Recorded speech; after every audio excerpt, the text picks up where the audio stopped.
I really have been wanting to speak to you for a bit. I've been seeing your work for a while. The game Ever on Steam, it's so interesting how many comparisons I've been able to make with my past work and to see what you do, and you're doing it a lot better in certain ways than I am. You make these games both in 2D and 3D, which is something I don't see a lot of developers do. I think that's pretty impressive. You seem to have no limits. You're like, I'm gonna do whatever comes up in my head, and that's that. And I also want to know your workflow. How do you build these games? What programs do you work in, and what's the process, and how you do it on a daily basis? So to start with the first question, I just want you to introduce yourself. Give me just a synopsis of how you've gotten to this place with making games, where that passion originated from, and how did you get to where you are now? So, my name is Joe, and I do obviously game development, and I've been doing YouTube for around 4 years, I think. It's almost 4 years, but I kind of started doing game dev when I was, I think, 9 or 10 years old, and I started with like Scratch, getting into programming, and that's where I really found that I liked making games and programs and stuff. So I've really just been messing around with tools since then, Game Maker and Unity and some really obscure engines, but I've been using Godot for almost 6 years, I want to say, and Godot. that's kind of where I've been just making projects and joining game jams the past few years, and then also Evor, which was my first Steam game that released a couple months ago or whatever. So kind of just been doing that. I'm working on another Steam game on the side while I work on Evor, the next update. So I'm just doing that with YouTube nowadays, but That's good. The game Evor is so interesting with like combat because I've seen a lot of indie games where they have that dashing around, swinging your weapons. You're doing it in a way that I've seen it done only on my side. It's very interesting. I'll tell you about that in a minute with my game and why I'm comparing it so much. I find that really fascinating. And I think you've already spoken about it. You used Godot. I don't know why I imagined you were also using Unity. Do you also have you used it before? I used it in the past and I honestly really didn't like it. It was like that and Unreal I messed with for a couple Hmm. years, and I couldn't get You didn't used like to it. So Godot is so intuitive to me. It's just like, it? Nice. I don't know, it's a no-brainer. I love it. Godot is one of the engines I really do want to dive into to play around with because Unity, I haven't have had the same experience. I tried to open the project and build a little thing, and it just didn't really. I was like, this isn't Yeah. feeling right to me. Unreal, it took quite a while to get there with how that engine works. There's so many little things, but once you get the gist of how the language of it works, I find it very enjoyable to work in Unreal compared to other programs. But Godot seems like I've heard it's a very straightforward engine and it has simple tools, but all of the tools work very cleanly. Is that your experience with it? Do you also have to use lots of plugins and stuff with Godot? Because I know Godot is a very small engine, right? Honestly, not really. So it's very logical. Everything seems to work really straightforward and kind of the same way. That's another thing I wanted to mention, is being able to make 2D and 3D games with the exact same node system. There's not really any barrier between the two. You can just swap between 2D and 3D in the same project super easily, which I love. Honestly, yeah, I don't use many plugins. I have made my own plugins for really specific projects. If I need a script to, I don't know, format files or clear save data or stuff like that, you can just make a plugin quick, which is kind of nice, but I don't really download many third-party plugins. Well, Honestly, not really. So it's very logical. Everything seems to work really straightforward and kind of the same way. That's another thing I wanted to mention, is being able to make 2D and 3D games with the exact same node system. There's not really any barrier between the two. You can just swap between 2D and 3D in the same project super easily, which I love. Honestly, yeah, I don't use many plugins. I have made my own plugins for really specific projects. If I need a script to, I don't know, format files or clear save data or stuff like that, you can just make a plugin quick, which is kind of nice, but I don't really download many third-party plugins. I think I just mentioned plugins because Unreal typically has plugins available for features that it doesn't come with out of the box. So I Oh wonder yeah. if, because Godot is a simpler engine, if you need to use stuff like that. I think the same goes for Unity. I think because with Godot as well, do you also hard program? Do you have to actually type it all out and build the systems from scratch? Or do you have like a pre-built system? Because I use with Unreal, the blueprints make it so easy to rapidly prototype. But I think because I've relied on blueprints for so long, I haven't built up the programming skills yet. So is that how it works for Godot? Godot is a lot more like you kind of have to build the systems yourself. And now that you mention it, I guess things like state machines, I know there are state machine plugins that you can just throw an implementation in there, but I find myself kind of building the systems from the ground up every time, and I probably should have a library of scripts that I can put in, but I mainly just build everything from scratch. Well, I find that very impressive. I typically, if I will get to the stage of I don't really know how to build this, but then eventually I push through, find a solution, and then I build it.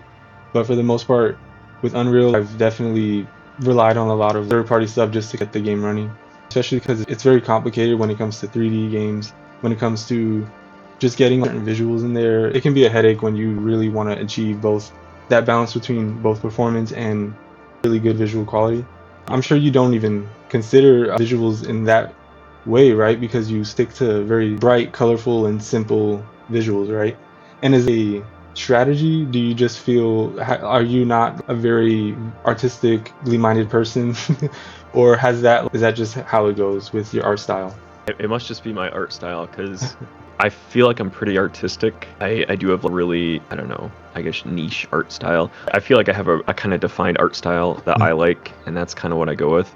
But I have been messing around with, I haven't made 3D games in forever, so the project I'm working on the side right now is 3D, and I'm kind of getting into more of the texturing and lighting side of things, which I haven't done in forever, because even with Evor, it was like, I can texture things horribly, because I'm just rendering them out flat into pixel art. So it's like, I don't need to worry about really as much of the 3D side of things as how it translates into pixel art. So it's been interesting working with 3D and having to worry about more of that lighting stuff and the colors and whatever. But no, that's cool. I find that more freeing of a notion than it might sound, just because I'm so used to, if I want to build anything with a 3D anything, I have to consider so many factors. I have to consider every angle of whatever I'm building. So it's often, a very complex thing that I enjoy doing. I enjoy getting a 3D model kind of planned out, block it out, build it, texture it. I enjoy the process, but it can be very grueling. But it seems like your process is a lot more simple. You just like, I have the idea, let's build it. I don't have to worry too much about mastering anything in particular. I just want to build it, make sure it's fun. And I really like that approach. I think that's why I've looked at your games and think, oh my God, I'm sitting here like build the most pretty, most incredible looking thing, but that's not. You can still build fun things by using simple things. And I'm not to say your art style is simple. I just think that you have a very fun art style that shows you don't have to be a master at something to make something that's both fun looking and is fun to play. So it's also like, I feel like I try to shoot for art styles that don't have to look perfect. With the 3D thing too, I have a shader right now that's basically the posturizing the colors or whatever. So it's like really bringing everything down and pixelating it and making it look like it's super high quality. And I feel like having things that aren't trying to be realistic makes them a lot more visually appealing or acceptable, because people are like, they're not really so picky with the art style. It's more like, this is what it is, and you have to be okay with it. You're on the mark. I think it actually adds charm to the game. I think it adds charm to the visuals. When something isn't the most professionally done, it doesn't necessarily mean it's not good looking or that it doesn't carry some sort of feeling for the person viewing it. That's why I think that's a really good kind of philosophy to move forward with my own games. Maybe not be so perfectionist with the visuals, maybe just focus on the fun side of the game, or just the quality of the game itself, just focus on that. And looking at your games has definitely taught me something about that. But what influences have you had? You've stuck to what I've seen as 2D games, but do you play a lot of 2D games? Is that where your inspiration comes from, or has that been more of a tactical choice, get it into the market and get people playing your games? Honestly, I don't really play 2D games, which is kind of funny that you mentioned that. Because I just want to know, I like to see if some artists will carry their emotions on their shoulder and they'll put anything that's from their personal lives, they can just inject it into their own art. So I would like to see if your influences in your daily life impact how you make your games, or if that's not really a factor. And it's interesting to see, because the ones that do, it's a little weird. And then the ones that don't, I actually find it very noble, because it's like, oh, you're not so honed in on your own identity that you have to put your own stuff in the games. You just build what you know is great. You build what you think is great, and that's really good. I feel like a lot of my inspiration will come from specific systems in games or parts of games. I know for Evor, I really wanted the monsters to feel like Monster Hunter monsters, which is a game I love. And it's like, that was something I really wanted to get the feel down, and I don't think I got the feel down at all. But it's like just that part of Monster Hunter, like, having the enemies have like kind of a personality I really liked. But it's just like taking different parts. Even if I'll play a 3D game and I'll like the menu animations or something, I get inspired to like, do something similar in my own projects. But That makes sense. That's a very interesting.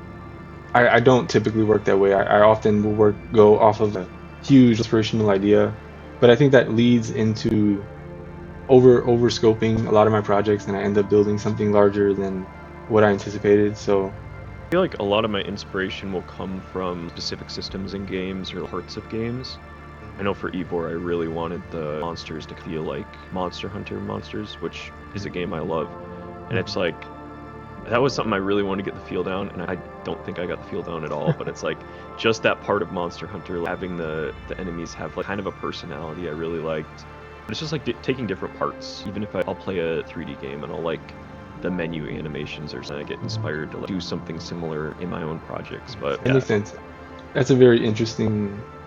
I don't typically work that way. I often will go off of a huge inspirational idea, but I think that leads into over scoping a lot of my projects, and I end up building something larger than what I anticipated. So that's interesting. And then we can go on to the artistic questions, which I think I've already asked you, like, your inspirations, but I would also like to know more about while you're actually day to day when you go onto the game and you work on whatever you're building. Do you work quickly, or do you take your time, you iterate slowly, or are you like, let's just do something, let's just make something, and then that's the game? No, I definitely go pretty slow because I'm trying to get over having a perfectionist mindset, because it's mainly with code, but I'll think of a huge system and then try to think way down the line, end of the game, how exactly do I want the system to function? And I end up planning out way too much of the code and then making some elaborate code that I don't even end up using all of it. So I definitely work slow in the planning stage, and then I'll just go through a phase of, all right, let's put this all into the game, which is something I'm really trying to find a middle ground where I can work on the game, start iterating, and plan as I iterate, I guess, and that way I think I would be a lot more efficient. I'm not the kind of person that just goes in and starts adding stuff, unless it's like game jam, I guess. But Well, I've been in both ends of this situation where I am working very quickly and I'm not thinking too much of how the final result's going to be. I'm just trying to get to the final result. And then I've been in the stages of, no, I definitely go pretty slow because I'm trying to get over having a perfectionist mindset, because it's mainly with code, but I'll think of a huge system and then try to think way down the line, end of the game, how exactly do I want the system to function? And I end up planning out way too much of the code and then making some elaborate code that I don't even end up using all of it. So I definitely work slow in the planning stage, and then I'll just go through a phase of, all right, let's put this all into the game, which is something I'm really trying to find a middle ground where I can work on the game, start iterating, and plan as I iterate, I guess, and that way I think I would be a lot more efficient. I'm not the kind of person that just goes in and starts adding stuff, unless it's like game jam, I guess. But well, I've been in both ends of this situation where I am working very quickly and I'm not thinking too much of how the final result's going to be. I'm just trying to get to the final result. And then I've been in the stages of, I need to get this absolutely perfect. And I find that in those stages, it's a lot of energy being drained because you're adding all these things onto something that can be fine on its own, but you just believe it needs to be this or that. And I think right now with side projects, I'm working a lot more quickly, where it's like I'm not thinking about it too much. I'm just going in and letting the designs be whatever they are. If I have like a huge thing, I would start with what I know I can do the quickest and just work my way down. And then I've been on the other side where I've spent like days, weeks on single features just trying to get it right. Making remappable systems with buttons, they are some of the most. I was very hesitant to build it when I first started. And that was one of the first times when I learned you shouldn't overthink these things. Like, you should just go in and build what you're going to build. And whenever you find challenges, it shouldn't be like these hard stops. It should just be kind of like these hurdles that you can push yourself through. And it's definitely changed how I work now, because I'm trying to put that mentality into all of my projects. I mean, it seems like you do that by default. You just don't let it push you too hard. You just kind of do what you got to do. Well, that's funny that you say that, because There was a point where I put out the button remapping system way too much, and it's not even that complicated. It's probably 10 minutes of Oh. Well, I watching guess. a tutorial or something, but I don't know. Oh, I think it was mostly complicated with me because Unreal Engine they had their own remappable thing, but they had just moved on to a new system and they had Oh, deprecated the previous. So I was like, I could just work on whatever they have before, but because it was deprecated, it caused issues. So I was like, yeah. I just have to learn the whole new thing. And while it was a challenge, now that I have that knowledge base, I can go back and remap and make my own system from scratch. And it comes with just going in, not pushing, not thinking too hard about these challenges. Because I've definitely hit a lot of those challenges with my own games when it comes to 3D stuff. And I think in the future, I do actually want to try my hand at building a 2D game. I think, especially with all of the knowledge of the 3D stuff, I can definitely just transfer that into 2D and building it with the same tools. I think I could definitely find something in that. So, That'd be cool. and It's then this definitely a is lot easier. Sorry. Oh, and then this question is a little bit of a tangent because it seems like you have like a lot of space inspiration from your games, and I really like that. Do you have a lot of interest in space, or is it just kind of came about? I feel like I guess I do, because it's funny, because the side project I'm working on now is in space again, which is great. Mhm. But on my website, I guess I'm trying to think of what games I have on there. I do have that one. I think I'm- every space themed game that I've done mhm. has been like, I don't want to model a world, so I just put you in a void, and then I don't have to think about objects. Oh, I see. It's like strategic. But I guess it is really cool just to. I do like having things in outer space. I really like the vibe of. I don't know if you've seen the Clone Wars, but I watched those episodes a lot as a kid, and I Oh, don't it's know. been so I many. like that world. It's been so many years since I've consumed any Star Wars stuff. I actually just got a Star Yeah, Wars gift for my roommate, and they really loved it. But I should nice. definitely jump back into Star Wars. It's been a while. Like it's not as good anymore, but The new content, the new characters, the mhm. new universe, it's peering off of the Marvel-esque feeling. I just wanted to ask, I'm a very space-oriented person. I love researching just anything to do with stars, anything to do with outside of Earth. I just find it really cool. But it makes sense that space is just a very easy background place you can put a game in, and no one's going to Mhm. question it either. They're just going to be like, I'm in space, so Yeah, anything's possible. So it's a yeah. perfect backdrop. So I want to also get into game jams. Now, you obviously have experience with game jams. I do not. I think I've actually actively pushed myself away from it for a while, and it's mostly because I'm always working on my own thing. So I have this mentality of like, I can't put 2 days into this. I can put 2 days into my own thing. But I really do in the future. I really do want to, even with a team of another person, 3 people, whatever team it could be.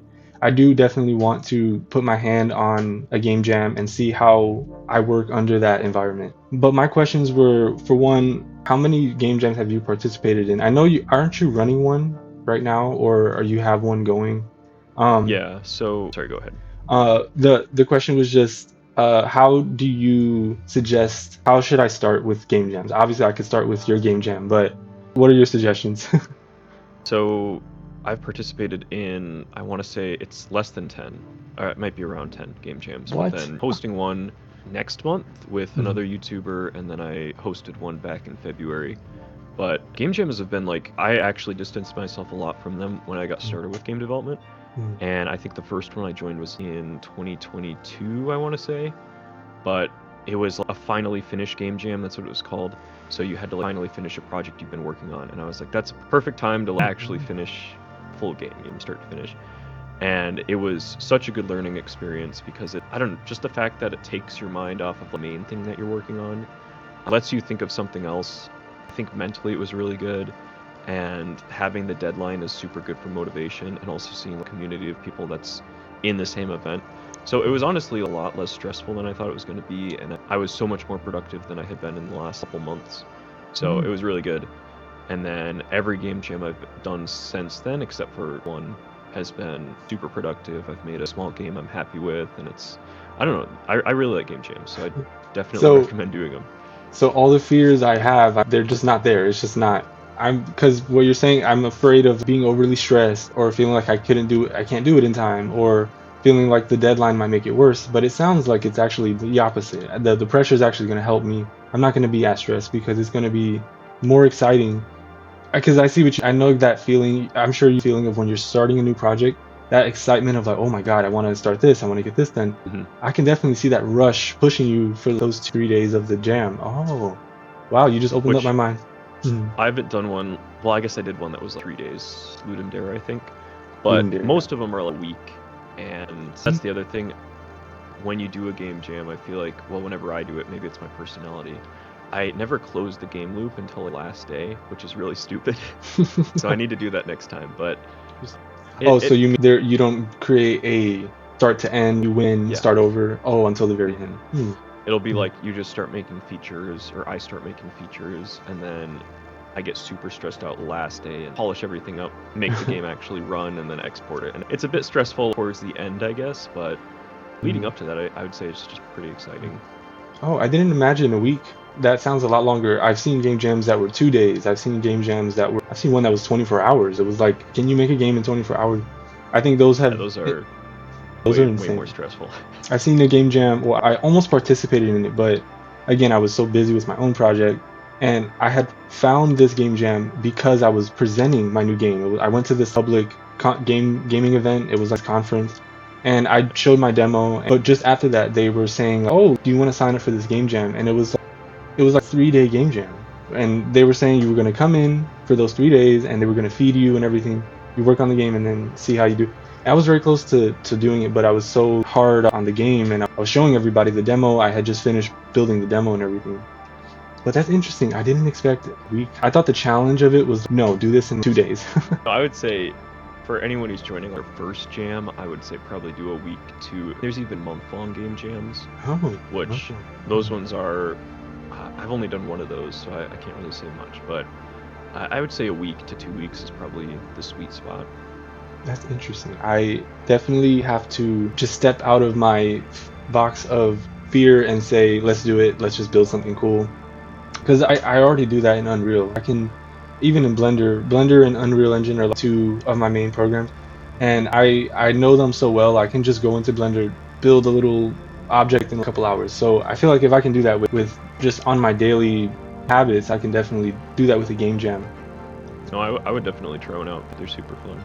They sound very fun, and especially I'm sure the reward of just winning, not even getting a prize, of just saying, oh my God, you thought my work that I did in the matter of a week was better than everybody. That's a cool thing. So I have a couple business questions. They're not necessarily like anything crazy, but I did want to know your opinion on them. So what do you have any tips on making games that are more commercially accessible? Because you seem to have quite a good track record of releasing games and having them put out and then going on to your next project. So do you have any tips in that regard? Making commercially successful games, or I guess I'm sure that's quite a general question. I guess more specifically, do you have any tips on making the game less for you and more for the player? Does that make more sense? honestly, not really. Most of my games have been personal projects or for game jams that have been making commercially successful games, or I guess I'm sure that's quite a general question. I guess more specifically, do you have any tips on making the game less for you and more for the player? Does that make more sense? honestly, not really. Most of my games have been personal projects or for game jams that have been making commercially successful games, or I guess I'm sure that's quite a general question. I guess more specifically, do you have any tips on making the game less for you and more for the player? Does that make more sense?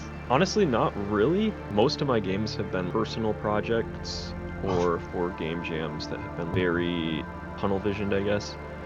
And unfortunately, I think that happened with Evor 2.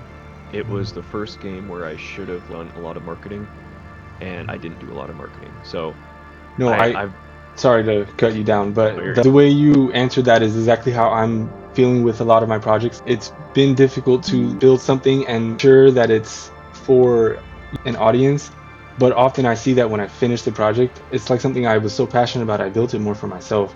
So I guess we both have that. We're both kind of dealing with that. So which I feel like that is fair, because you should build a game for yourself, because like games are massive projects and you're not going to keep working on it unless you're passionate about it. But at the same time, I feel like even if I would have just pushed Ivor more and done more marketing, I feel like I could have got more people on board with like, seeing what the project is. And the few people that give feedback, I think you should consider all the feedback you get, because there are people that just don't like that style of game and their feedback is going to be change the genre, and it's like, of course I'm not going to do that, go play a different game. But No, I know exactly what you're saying, because what the largest game project I have right now, it's in a very interesting state. It's pretty much finished, but there's just so much going on outside, and then the way that the state of the game is, everything's great, everything's doing good, but I'm finding this problem where people aren't finding the interest in it fully. They're like, wow, the graphics are good, the gameplay's good, the running around, I'm engaged, I'm playing through, but I keep being told I'm not, there's nothing to like, with the story, there's nothing to like latch onto.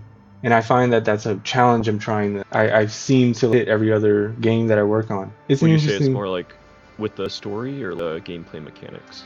that's the problem with it. It's so funny because all the mechanics, everything is all driven by the story. If the player knows exactly what my detailing of the story is, you will know exactly why the character is a floating mask and why he has a sword and why he's running around. But I'm not doing a good job of portraying the story. I'm not doing a good job of delivering the story in the way that I should be. I've been told let's make cutscenes, but I've considered that many times. It would be so expensive to do. It would take so long to do. The game has what, I think 5 main levels. Even if I have a scene between those, which would be 5 to 6 scenes, that would still take many months, and you want to release it sooner than that. And there's a full story there, but I'm not portraying it as well as I should be. So that's the challenges I've been having with that.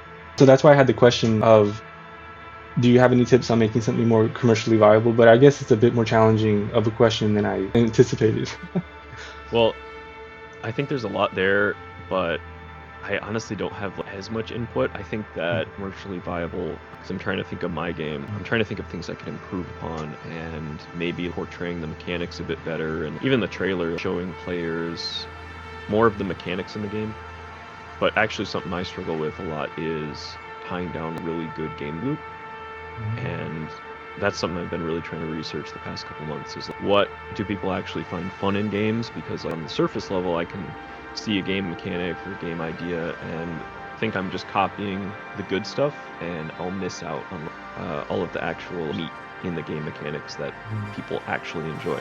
So that's something I'm still trying to figure out, is how to make it more enticing to players, I guess. I've been thinking about something about that, with how to achieve that. And one thing I've seen that I'm actually exercising right now is, I wonder if, I don't even think what you're doing with your games, I don't even think you have, of course there's always something to improve, but I wonder if your success with these releases aren't to do with your skills or how you're portraying the games or what you're building.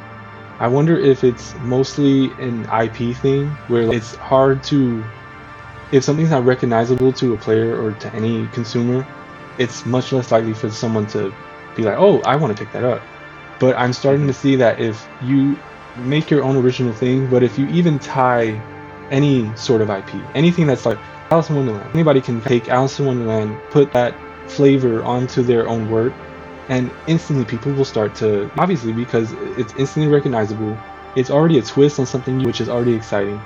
And I'm starting to see that that might be what I need to do in my future projects, because same thing with my game is like, I have it themed with like the 4 elements and ghost stuff and stuff like that, but I don't think it's recognizable enough. But imagine if I put even the hint of another IP in there that's a public IP, not something I can't take from, but I mean old, Hansel and Gretel, that's like another, anybody can take that idea, twist it into their own thing, but I see that doing that seems to breed quick and high levels of success. And it just comes with recognizability, it comes with the fact that like we just don't really want anything new, which is kind of sucks, because some of the greatest art is the newer stuff, and a lot of the gems that we don't get to see is often hidden behind just smaller creators, hidden behind just not being as recognizable as these other things. So I really don't think, I think a lot of what your games have shown, you bring the charm, you bring the gameplay, you bring all of it, but the only challenge is not even on you. I think it's just outside of you. I wonder if your next project, if you were to do anything, I don't know, any old IP, I wonder if that would just shoot up your numbers, because same with what I'm doing, what I said, I'm working on I started a backrooms project in Unreal Engine. And I was like, I wonder if I can combine game development, someone like another IP, and the business side of it by having my own assets, right, for Unreal Engine.